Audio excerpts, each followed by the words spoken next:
Assalamualaikum warahmatullahi wabarakatuh. Kita lanjutkan kajian kita, kini berjudul Kebangkitan Islam diuraikan oleh M. Iskandar.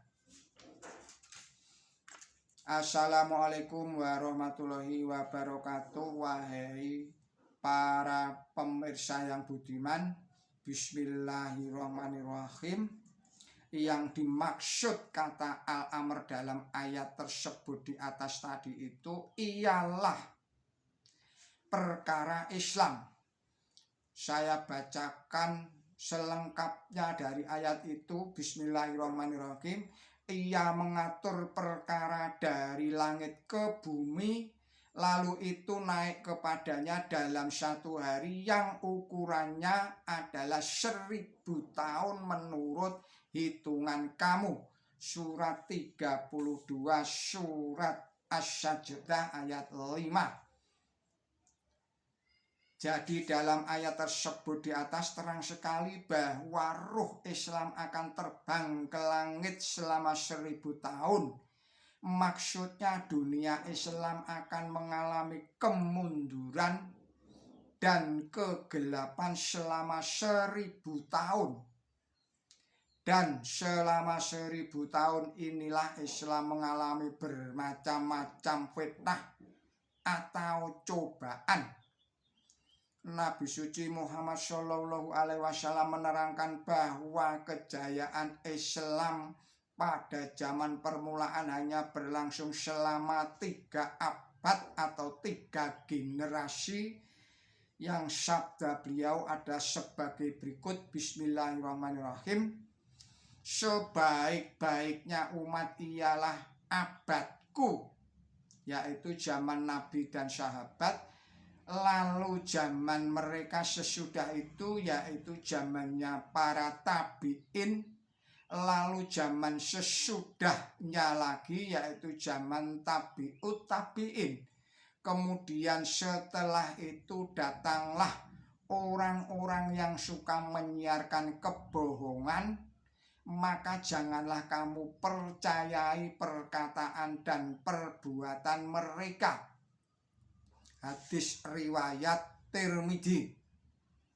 Menurut sabda Nabi suci Muhammad SAW itu sesudah 3 abad berlalu, kebenaran akan berangsur-angsur hilang dan secara berangsur-angsur pula merajalela kebohongan, yakni merajalelanya Dajjal, Ya'juj dan Ma'juj. Masa inilah masa kemunduran dan kegelapan dunia Islam. Kemunduran dan kegelapan dunia Islam itu meliputi segala bidang yang antara lain: 1. Krisis dalam bidang politik dan sosial. Di sekitar abad ke-12 Masehi sampai dengan abad ke-18 Masehi, politik sosial dunia Islam mengalami keruntuhan yang sangat hebat. Perpecahan dan pertengkaran melanda seluruh negara-negara Islam. Dan satu persatu negara Islam itu runtuh. Sejarah telah mencatat seperti pertama jatuhnya kerajaan Abbasiyah di Baghdad pada tahun 566 Hijriah atau bertepatan dengan tahun 1268 Masehi, yang diserbu oleh tentara Tartar atau Mogul yang dipimpin oleh Hulagu Khan atau Khan kedua. Kota Baghdad dibakar sampai 40 hari 40 malam. Kemudian dilanjutkan pembantaian massal yang dilakukan oleh Timor Leng yaitu cucunya Hulagukan sampai ke Samarkand dengan kegemarannya menyusun piramid dari tengkorak manusia kurang lebih sebanyak 70.000 tengkorak manusia.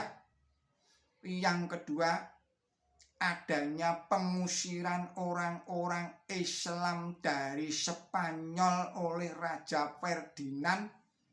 Kemudian dibentuklah Mahkamah Agama atau Inquisition pada tahun 1491 sampai dengan 1499 Masehi dengan memutuskan sebagai berikut: orang yang dihukum sebanyak 10.220 orang. Orang yang dicungkil matanya sebanyak 6.860 orang. Orang yang dihukum berbagai macam ada 97.320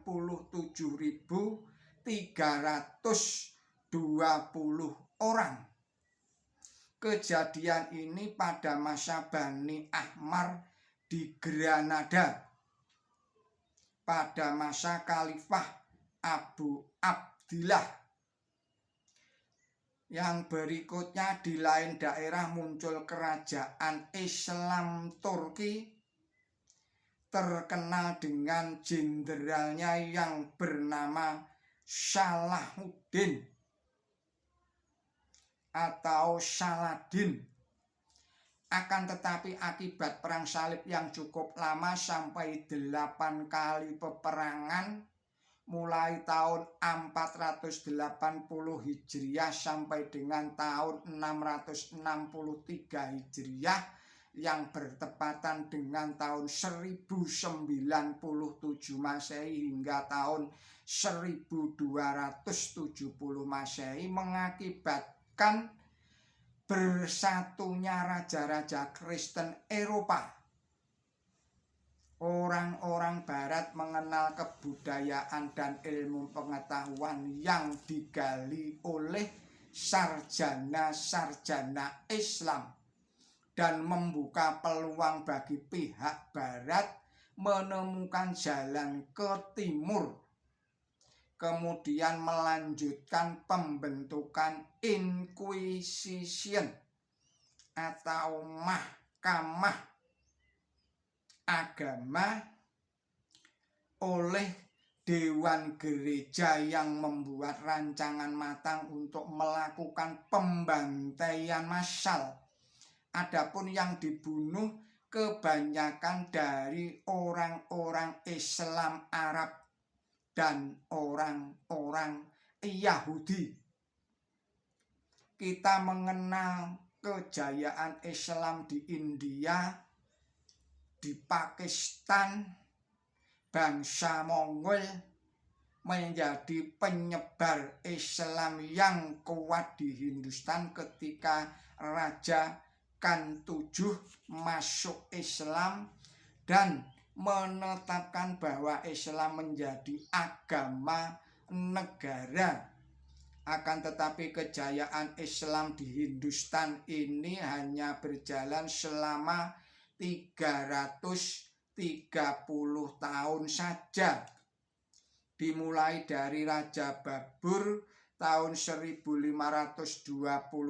hingga 1530 Masehi sampai dengan Raja Bahadur Shah yaitu tahun 1837 Masehi.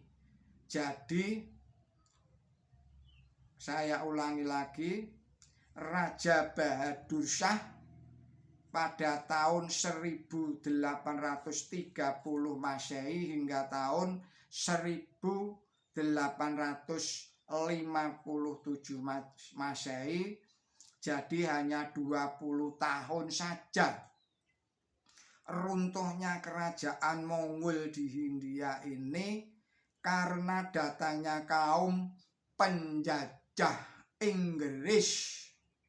Akhirnya pada Perang Dunia I habislah riwayat kerajaan Islam yang diwakili oleh Daulat Utsmaniyah atau Turki, dan habislah riwayat kerajaan Islam dinasti Moghul yang berkuasa di Hindustan dapat dikuasai oleh kaum imperialis Inggris. Kita cukupkan sekian dulu video pemaparan tentang bangkitnya Islam oleh M. Iskandar. Kali ini kita sambung lagi pada video yang berikutnya. Mohon maaf atas segala kesalahan dan kekilapan saya di dalam menyampaikan risalah ini. Billahi taufik wal hidayah. Wassalamualaikum warahmatullahi wabarakatuh.